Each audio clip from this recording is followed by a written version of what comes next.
வணக்கம்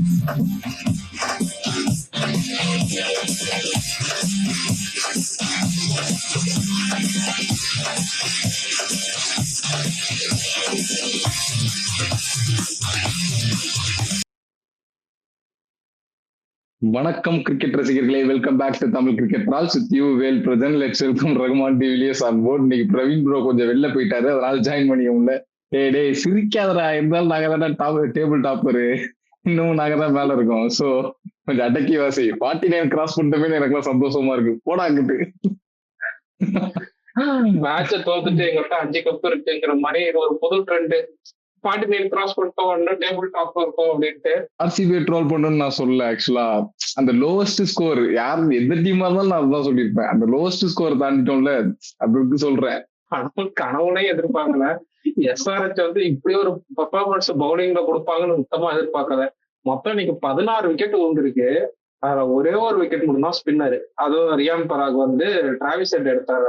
அந்த ஒரு விக்கெட் மட்டும் தான் ஸ்பின்னர். மத்த எல்லாருமே ஃபாஸ்ட் பவுலர் தான். ஒரு ஃபாஸ்ட் பவுலர்ஸ் டே இன்னைக்கு ஆக்சுவலி ஓவராலாவே டெரிஃபிக்கா இருந்துச்சு பார்க்க. நம்ம ப்ரிடிக்ஷன்ல நீயும் பிரவீன் ப்ரோவும் நானாவது வந்து என்னோட ஃபேவரட் ஆர்ஆர் ஜெயிக்கும்னு சொன்னேன். நீங்க 2 பேரும் அங்க பவுலிங் ஒண்ணுமே இல்லைங்க. ஒண்ணுமே இல்லாத டீம் 4க்கு 4 ஆக்கிட்டாங்கடாங்களே. 4க்கு 4 சரியான எல்லாருக்கிட்டையும் பயங்கரமா அடிச்சிங்க. இவங்க வந்து சூப்பரா காம்பினேஷனை மாத்தி கொண்டு வந்திருக்காங்க. Credits to SRH. வருண் ஆரம் தான் ஸ்கோர் பண்ணி எடுத்திருக்காரு இந்த 2 ஃபாஸ்ட் பவுலர்ஸையும். இவங்களை ஒருத்த நாள் இவங்களை ஒழிச்சு வச்சுக்கிட்டாடா உனட்கட்டு ஹர்ஷல் பட்டேல்னு ஆடிட்டு இருந்தீங்கிற மாதிரி இருக்கு. பட் வந்து பெரிய டிசிஷன் எடுத்து 2 பேரையும் வச்சுட்டு இன்னைக்கு அவங்களை கொண்டு வந்திருக்காங்க. அது வந்து ரொம்பவே ஹெல்ப் பண்ணிருக்கு இன்னைக்கு. Prafull Hinge from Vidarbha and Sakib Bhushan from Bihar.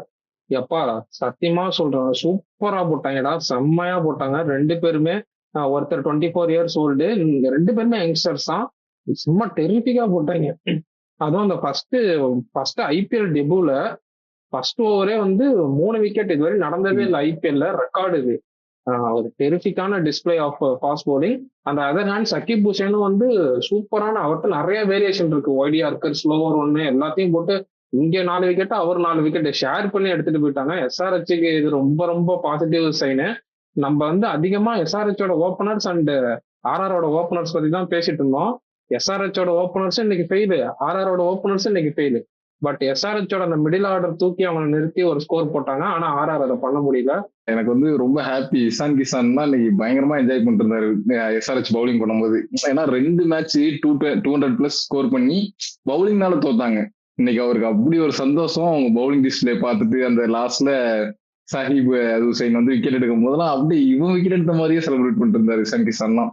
So ஓவராலாவே இன்னைக்கு எஸ்ஆர்எச் சூப்பரா பெர்ஃபார்ம் பண்ணாங்க. பேட்டிங்ல வந்து இயர்லியரா விக்கெட் சுட்டாங்க. இப்போ டிராவிஸ் ஹெட்டும் ஒழுங்கா பண்ணல, அபிஷேக் சர்மா டக் அவுட். இந்த வருஷத்துல ஒரு ஏகப்பட்ட டக் அவுட்.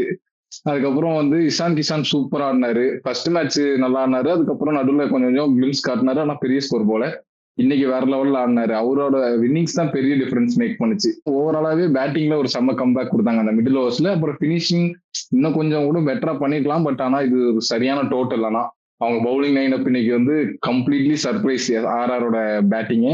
இன்னைக்கு என்னன்னா நீ சொன்னது இன்னமும் கொஞ்சம் ஆடரா பிரைஸ் பண்ணிக்கலாம். ஏன்னா இன்ஃபார்ம் ஜெய்ஸ்வால், இன்ஃபார்ம் சூரியவன்சி யாராலையும் விக்கெட் எடுக்க முடியாம பெரிய பெரிய இன்டர்நேஷனல் பவுலர்ஸ்டே டிங்கி கொடுத்துட்டு இருந்தாரு சூரியவன்சி. ஸோ அவர் விக்கெட் எடுத்திருக்காங்கன்றப்ப பவர் பிளேல ஓவர்லயே 3 விக்கெட்ன்றப்ப பயங்கர ஒரு சரியான ஒரு டெபியூ. ஆர்ச்சர் நல்லா போட்டாரு, நாண்ட்ரே பர்கர் நல்லா போட்டாரு, சந்தீப் சர்மா இன்னைக்கு செம்ம எக்ஸ்பென்சிவ். அப்புறம் துஷார் தேஷ்பாண்டேவும் இன்னைக்கு எக்ஸ்பென்சிவ் பயங்கரமா அடிச்சிட்டாங்க. அந்த கிளாசன், நிதிஷ்குமார் ரெட்டி, சலீல் அரோரா இன்னைக்கு சரியான நாக் ஆடினாரு. அதே மாதிரி இஷான் கிஷன், இந்த 4 பேரும் வந்து சும்மா டெரிஃபிக்கா வந்து அடி பயங்கரமான ஒரு ஸ்கோர் போட்டாங்க. உங்களை செட்டில் ஆகவே உள்ள. ரியான் பராக் வந்து டிராவிஸ் ஹெட் எடுக்கிறதுக்கு அவர் வந்து பவுலிங் போட்டு அந்த மூவ் ஓகே, ஐ அக்செப்ட், சரியான மூவ். ஆனா ஏன்டா ஜடேஜாக்கு பவுலிங் கொடுக்கல இன்னைக்கு?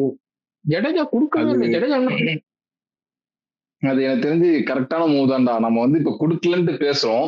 பட் நீ யோசிச்சு பாரு, நான் சொல்றேன். இப்போ இஷான் கிஷான் ஒரு இந்தியன் லெஃப்ட் ஹேண்டர், அவர் நிறையவே ஜடேஜாவை ஆடி இருக்காரு. கண்டிப்பா எனக்கே தோணுச்சு அவர் இருந்தா ஜடேஜாவெல்லாம் கண்டிப்பா அட்டாக் பண்ணிடுவாருன்னு. நிறைய அடிச்சுட்டு எப்படி இருந்தாலும் அடிச்சுட்டு தான் இருக்காங்க. அது ஒண்ணு இருந்தாலும் கொடுத்தாலும் அடிச்சிருவாங்கன்னு தான் என்னோட ஒப்பீனியன். ஜடேஜா கொடுத்தா பெரிய டிஃபரன்ஸ் மேக் பண்ணிருக்க மாட்டாருன்னு தான் என்னோட ஃபீல். ஏன்னா கிளாஸனும் நம்ம எப்படிப்பட்ட பிளேயர்னு தெரியும் ஸ்பின்னருக்கு. ஸோ இவங்க 2 பேர் இருக்கும்போது கொடுக்க முடியாதுடா, கண்டிப்பா கொடுக்காதது நல்ல ஆப்ஷன் தான். கொடுத்திருந்தாலும் அவரும் அடி வாங்கியிருக்க தான் போறாரு. எப்படி இருந்தாலும் அடி வாங்கினாருன்னு நீங்க கேட்பீங்க. ஆனா எனக்கு தெரிஞ்ச ரைட் கால் தான். சென்னை மேட்ச்ல சிவம் துபே விக்கெட்டை யார் எடுத்தது? நம்ம இவ்வளவு பேசணும்ல, இன்னைக்கு ஸ்பின்னருக்கு விழுந்ததே ஒரே ஒரு விக்கெட் தான். நீ சொல்ற இந்த சிவா எஸ்ஆர்ஹெச்ல 2 ஸ்பின்னருமே ஆக்சுவலா இந்த சீசன்ல ஓரளவு சூப்பரா பெர்ஃபார்ம் பண்ணிருக்காங்க. எஸ்ஆர்ஹெச் தான். ஸோ நீ கொடுத்திருந்தாலும் விக்கெட் விழுந்திருக்காது. அது ஆப்வியஸ் ரீசன். அது கண்டிப்பா எனக்கு இம்பாக்ட் கிரியேட் ஆயிருக்கான்னு தோணுது. சான்ஸ் என்ன பொறுத்தவரையும் அப்படி ஒரு சான்ஸ் எடுத்திருக்கணும். ஜடேஜா எஸ்ஆர்ஹெச்ல இருக்க ஸ்பின்னர்ஸ் வேற, எல்லாருமே யங்ஸ்டர்ஸ். ஜடேஜாட்ட அந்த எக்ஸ்பீரியன்ஸ் இருக்கு, அந்த டாக்டிக்ஸ் இருக்கு. கண்டிப்பா வந்து போட்டிருந்தாருன்னா விக்கெட் விழுந்திருக்கும். கண்டிப்பா அட்லீஸ்ட் எக்கனாமிக்கலாவது போட்டு போயிருப்பாரு. இந்த அளவுக்கு அடி விழுந்திருக்குமான்னு தெரியல. கண்டிப்பா ஒரு சேஞ்ச் நடந்திருக்கும் என்னை பொறுத்த வரையும். தெரியல, எனக்கு தெரிஞ்சு ஜடேஜாவோட எக்ஸ்பீரியன்ஸ் அந்த மாதிரி நிறைய டைம் வந்து லெஃப்ட் ஹேண்டர்ஸும் எடுத்திருக்காரு. நம்ம சிஎஸ்கே மேட்ச்ல வந்து பார்த்தோம், என்னதான் சிவம் துபேக்கு ஃபர்ஸ்ட் பாலே 6 கொடுத்தாலும் திருப்பி வந்து விக்கெட் எடுத்து கொடுத்தாரு. அதே மாதிரி ஏதாவது ஒரு மேஜிக் பண்ணிருப்பாரு. பட் அது அந்த ட்ரிக்கை வந்து ரியான் பராக் மிஸ் பண்ணிட்டாருன்னு தோணுது.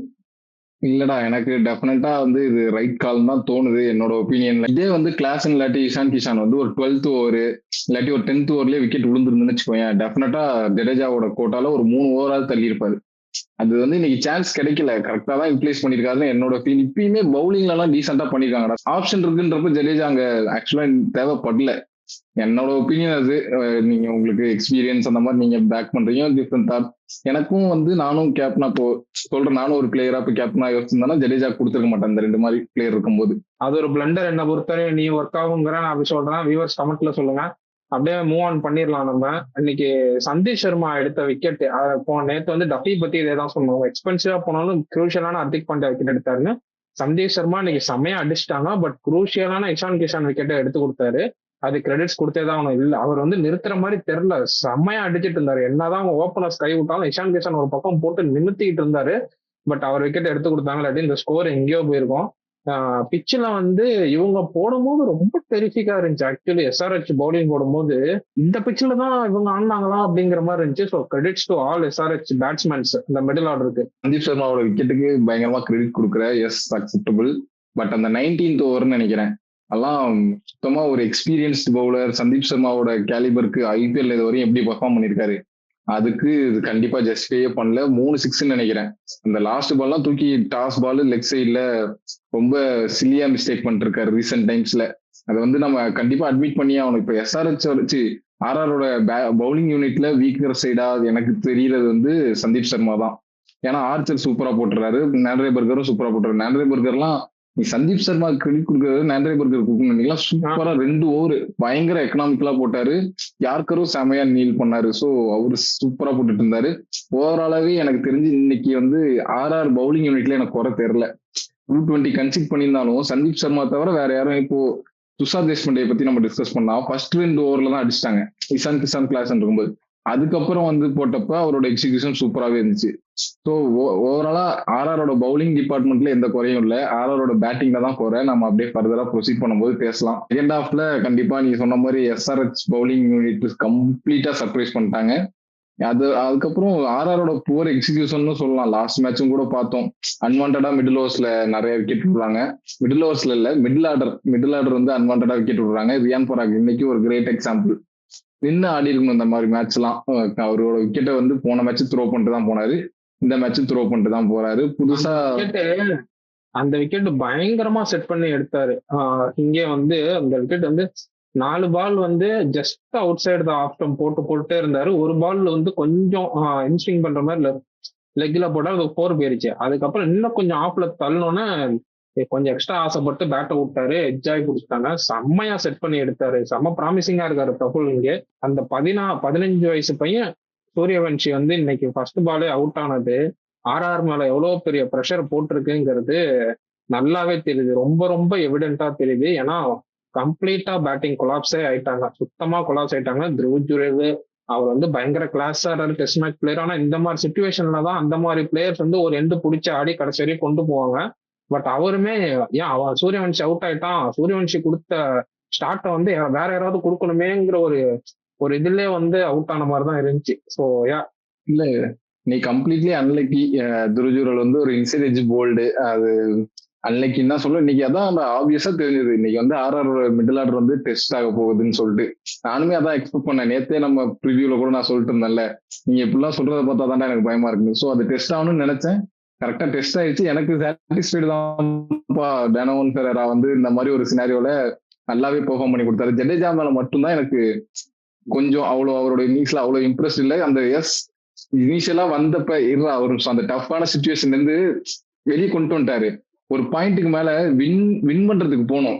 அவர் வந்து அந்த இடத்துல ரொம்ப சிங்கிள் இப்படிதான் தட்டி கொடுத்தாரு. அந்த இடத்துல இன்னொரு ஆப்போசிட் எண்ட்ல டோனோவன் ஃபெரேரா வந்து வின்னிங்க்கு போற மாதிரி ஷார்ட்ஸ் பெரிய பெரிய ஷார்ட்ஸ் போயிட்டு இருக்காரு. இவர் கொஞ்சம் சப்போர்ட்டிங்கா அங்கங்க கிளியர் பண்ணியிருந்தா இன்னும் கொஞ்சம் பெட்டரா இருந்திருக்கும். பெட்டர் ஸ்ட்ரைக் ரேட்ல ஆடி இருந்தா அந்த மாதிரி 220 கிட்ட சேஸ் பண்ணுன்றப்ப 33 balls 45 நினைக்கிறேன். இன்னும் கொஞ்சம் பெட்டரா ஆடி இருக்கலாம். டஃப் ஸ்டேஜை தான் 10 ஓவர் வரையும் நான் அக்செப்ட் பண்ணிப்பேன்டா. எவ்வளவு ஸ்லோவானா அடிக்கலாம். ஏன்னா அந்த ரொம்ப விக்கெட்ஸ் நிறைய போயிருச்சு, பின்னாடி பேட்ஸ்மேன்ஸ் இல்ல, அதெல்லாம் அக்செப்டபிள். வின் பண்ண முடியாதுன்னு தெரிஞ்சிச்சு. ஆனாலும் வின்னுக்கு போயிட்டு இருந்தாரு. டோனோவன் ஃபெரேரா வந்து பயங்கரமா அட்டாக்கிங் ஆடிட்டு இருந்தாரு.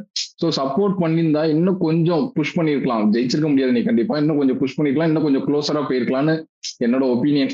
அந்த இடத்துல ஜடேஜா பண்ணதான் ரொம்ப கரெக்ட். இவர் ஒரு எண்டு ஹோல்ட் பண்ணி, ஏன்னா டோனோவன் ஃபெரேரா அடிச்சு பிரிக்கிறாரு ஒரு பக்கம். அப்படிங்கும் போது அவருக்கு சிங்கிள் தட்டி கொடுக்கறது தான் கரெக்டான மூவ். அப்பப்போ ஒரு பவுண்டரி அடிச்சு சிங்கிள் தட்டி கொடுக்கறது தான் கரெக்ட் என்னை பொறுத்தவரை. ஏன்னா கடைசி recognised batsman Jadeja Donovan Ferreira தான். இவங்க 2 பேரை விட்டா அடுத்து ஃபுல்லா பவுலர்ஸுங்கும் போது இப்படிதான் ஆடி ஆகணும். அவர் பர்ஃபெக்டா பண்ணாரு. 9-5 இருந்து டீம் இவ்வளவு தூரம் ஒரு பார்ட்னர்ஷிப் ஸ்டிச் பண்ணி கொண்டு வந்ததே பெரிய பெரிய பெரிய விஷயம். ஜடேஜாவோட இம்பாக்ட் அதுதான். இன்னைக்கு வந்து அவர் ஆடினதுதான் கரெக்ட் என்னை பொறுத்தவரையும். அவரோட அப்ரோச் தான் கரெக்ட். டோனோவன் ஃபெரேரா வந்து அந்த மாதிரி அட்டாக் பண்ணிட்டு இருக்கும் போது இன்னொரு சைடு எக்ஸ்பீரியன்ஸான ஒரு பேட்ஸ்மேன் வந்து ஸ்ட்ரைக்கர் ரொட்டேட் பண்ணி கொடுக்கறது தான் கரெக்ட். இந்த சிச்சுவேஷன்ல பேக்கிங் ஜடேஜா. கான்டெக்ட் ஃபர்ஸ்ட் கிளியரா உனக்கு எக்ஸ்பிளைன் பண்றேன். 10 ஓவர் வரையும் எனக்கு பிரச்சனையே இல்லை. வின்னிங்க்கு போகணுன்றப்ப 220 மாதிரி ஒரு டோட்டல சேஸ் பண்ணும். இன்னும் 60 balls தான் இருக்கு. 120க்கு மேல அடிக்கணும். அரௌண்ட் 12 ரன் ரேட் இருக்கப்ப இன்னமும் சிங்கிள் தான் தட்டிட்டு இருப்பேன். அவர் நல்லா அட்டாக்கிங்கா ஆடுறாரு. ஸோ நான் ஸ்ட்ரைக்கு கொடுக்குறேன்னா ஒரு பேட்டர் மேலேயே ப்ரெஷர் விழும் இல்லையா. லாஸ்ட் ரெகக்னைஸ்ட் பேர். ஸோ சப்போர்ட் பண்ணி கொடுத்து ஆடியே ஆகணும். லாஸ்ட் ரெகக்னைஸ்ட் பேர் ஈக்குவல் கான்ட்ரிபியூஷன் இருந்தே ஆகணும். ஸோ ஜடேஜா மாதிரி ஒரு எக்ஸ்பீரியன்ஸ்டு ஃபினிஷர் இன்னும் கொஞ்சம் கண்டிப்பாவே பெட்டரா ஆடி இருக்கலாம். இதான் என்னோட தாட். அது செகண்ட் ஹாஃப்ல சொல்றேன். 10 ஓவர்ஸ்க்கு அப்புறம் கண்டிப்பா ஸ்ட்ரைக்கிங் பயங்கர ஸ்ட்ரைக்கிங்கா ஆடி இருக்கலாம். டோனோவன் ஃபெரேராவுக்கு சப்போர்ட்டிங்கா ஆடி இருக்கலாம். அவங்க ஒரு டைலமால கம்ப்ளீட்டா மாட்டிக்கிட்டாங்க. அந்த இடத்துல வின்னிங்க்கு போறதா ரன் ரேட்டுக்கு போறதாங்கிற ஒரு இதுல மாட்டிக்கிட்டாங்க. அந்த இடத்துல என்ன பண்ணும்னா ஜடேஜா மாதிரி ஸ்ட்ரைக்கர் ரொட்டேட் பண்ணி கடைசி வரையும் கொண்டு போற ஒரு பேட்ஸ்மேன் நின்றுட்டு டோனோவன் ஃபெரேரா மாதிரி ஒருத்தர் வின்னிங் போறதான் கரெக்ட்.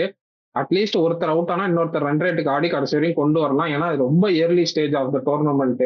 இதுல இருந்து அவ்வளவு மேட்ச் இருக்கு பின்னாடி. இப்பவே ரன் ரேட் வந்து ரொம்ப அடி வாங்க விட்டாங்கன்னா சக்கையா மாட்டிக்குவாங்க. ஸோ ஜடேஜா பண்ணது கரெக்ட் இன்னைக்கு. அப்படியே நம்ம நீயே சொல்லிட்ட உன் தாட்டு, நானும் சொல்லிட்டேன். அப்படியே மூவ் ஆன் பண்ணலாம். ஆர்ஆர் வந்து பியூர்லி ப்ரிடாமினன்ட் ஆன டாப் 3 அந்த மாதிரிதான் இருக்கு. ரியான் பராக் வந்து கணக்குலயே இல்லாத மாதிரிதான் இருக்கு. பேட்டிங்ல இன்னும் கொஞ்சம் பெட்டரா பண்ணலாம். அவரோட விக்கெட்ஸ் த்ரோ பண்ணிருக்காரு. கேப்டன்சி ஆப்வியஸா சூப்பரா பண்றாரு. Middle order yes I am satisfied. Batting டெப்தே இல்லை நீங்களா சார். தேஷ்பாண்டே பார்த்தல 3 6 எல்லாமே மிடில் ஆஃப் த பேட்டு. ஓரளவு கொஞ்சம் பண்ணா சத்தியமா இந்த அளவு அடிப்பான் நான் எதிர்பார்க்கல துஷார் தேஷ்பாண்டே. ஸோ ஒரு யூஸ்ஃபுல்லான கான்ட்ரிபியூஷன். ஆறு நாளைக்கு சுத்த முடியும், தேஷ்பாண்டாக சுத்த முடியும். அதை பார்க்கும்போது கொஞ்சம் ஓகே. 5 தான் இருக்குன்னு நினைச்ச பேட்டிங், ஒரு 7 இருக்கு. 2 பேரும் சேர்த்தா ஒரு பேட்டர்ன் ஆகுது. அப்படி இருக்கு. ஓவராலா இன்னைக்கு எஸ்ஆர்ஹெச்சோட கம்ப்ளீட் டாமினன்ஸ் தான் சொல்லணும். இந்த ஜடேஜா அண்ட் டோனோவன் ஃபெரேராவோட குயின்ஸ் தவிர ஆர்ஆர் எங்கேயுமே பெருசா ஷைன் ஆகல பேட்டிங். அதான் உண்மை.